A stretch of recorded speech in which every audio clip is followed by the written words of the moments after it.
Bagaimana bisa manusia tidak bisa melihat keajaiban pencipta, sang pencipta yang maha luar biasa ini, dan dia kagum dengan hal-hal yang kecil. Kita bangga dengan teman kita yang meminjamkan rumah sehari atau 2 hari.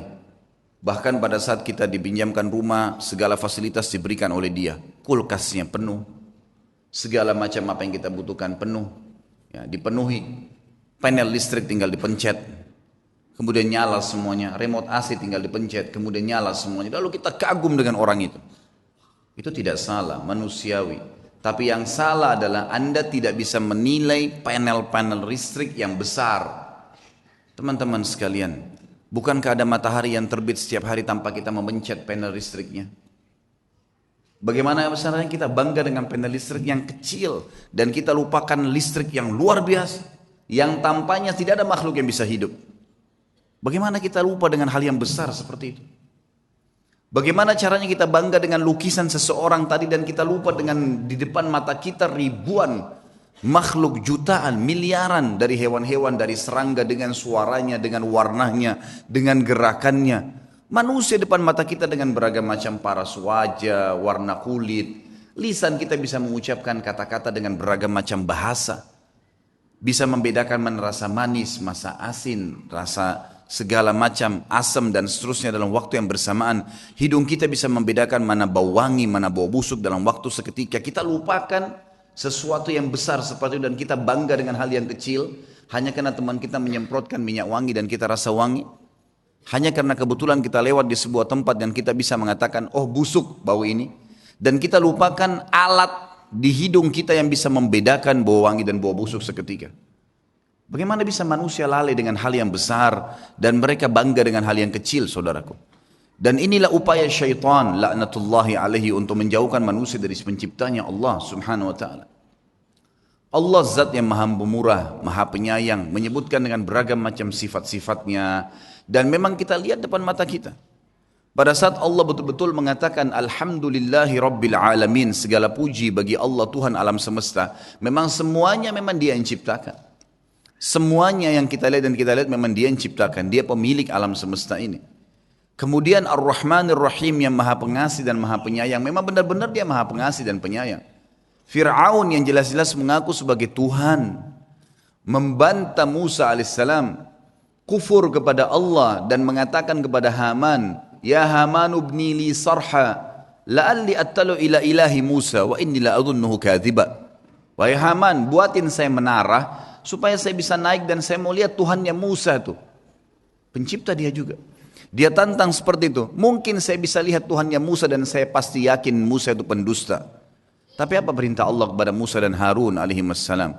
Idhaba ila fir'auna wa qula lahu qawlan layyina. Pergi ke Fir'aun tuh.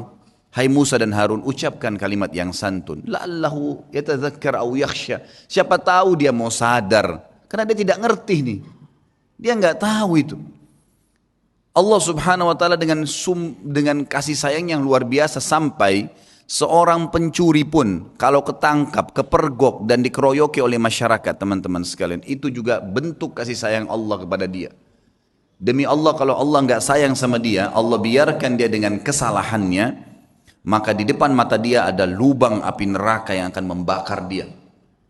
Allah sudah ingatkan sebelum dia mencuri, sebelum dia kepergok, ada rasa takut, rasa khawatir, kemudian mungkin ketangkap sekali, tapi tetap dia ngotot. Bagaimana caranya Allah berhentikan? Didatangkan sebuah masalah yang berat buat dia supaya dia kapok.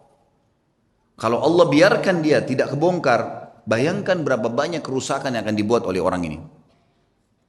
Dan Allah tahu dengan kemahamurahannya dan kasih sayangnya, hamba ini nggak ngerti, bodoh nih. Dia akan jatuhkan dirinya pada neraka yang dia sulit untuk selamat pada saat itu. Lebih baik sekarang kamu digebukin dan kamu akan tahu bahwasanya itu adalah berbahaya buat kamu kalau kamu lanjutin. Ibnu Qayyim rahimahullah, seorang alim ulama yang mengenal Tuhannya dan tahu bagaimana menjalin hubungan dengan Allah, berkata, Allah itu, kata beliau, kalau saya memberikan penjelasannya tidak disamakan dengan makhluk, tapi contoh beliau datangkan. Seperti seorang anak yang sedang minta tolong pada orang tuanya, kemudian orang tuanya belum memberikan kepada si anak tadi. Kenapa tidak diberikan? Karena ternyata si anak ini mau keluar dan bergaul dengan temannya yang buruk. Kalau Anda semua di sini membayangkan memiliki seorang anak masih baru SMP, masih baru balik, kemudian tiba-tiba ada temannya ugal-ugalan, jelas narkotika, jahat orangnya, kemudian mengajak teman kita, anak kita dan menggodahnya untuk supaya keluar bersama dia di malam minggu misalnya, jelas mau ke tempat-tempat yang salah. Dan Anda sebagai orang tua, kira-kira kita izinkan tidak?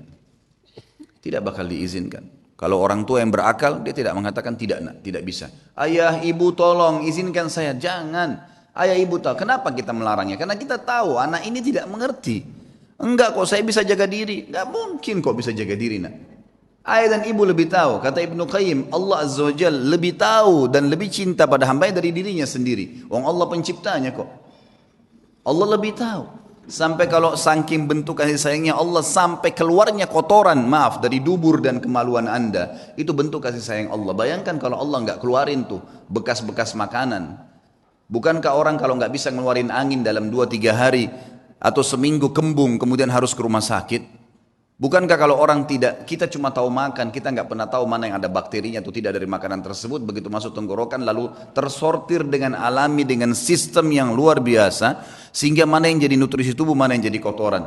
Dan dengan luar biasa Allah cuma memberikan rasa, kita cuma tahu masuk, oh ya mau buang air besar, masuk kamar mandi membuangnya, kita tidak pernah berpikir, bukankah Anda mencium baunya busuk? Artinya bayangkan kalau tertinggal di perut kita bau yang busuk seperti itu. Tapi kita cuma tahu manusia melihat hal yang kecil. Oh ya sudah selesai buang air besar, udah keluarlah. Udah selesai, tinggal tahu makan lagi. Siapa yang menggerakkan motor di tubuh Anda ini? Siapa yang membuat mengelolanya? Siapa yang mengeluarkannya? Siapa yang membaginya? Siapa yang mengaturnya? Dan segala macam pertanyaan yang tidak bisa sebenarnya kita gambarkan teman-teman sekalian.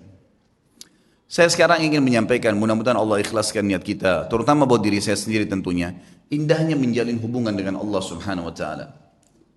Kalau kita sudah mengenal Tuhan kita teman-teman sekalian, dan caranya sederhana, hadiri majelis ilmu seperti ini, pelajari tentang rukun Islam, rukun iman, dalami tentang Allah Subhanahu wa Ta'ala, rutinkan terus jalankan, maka dengan izin Allah kita akan sampai pada titik nanti mengenal Tuhan kita.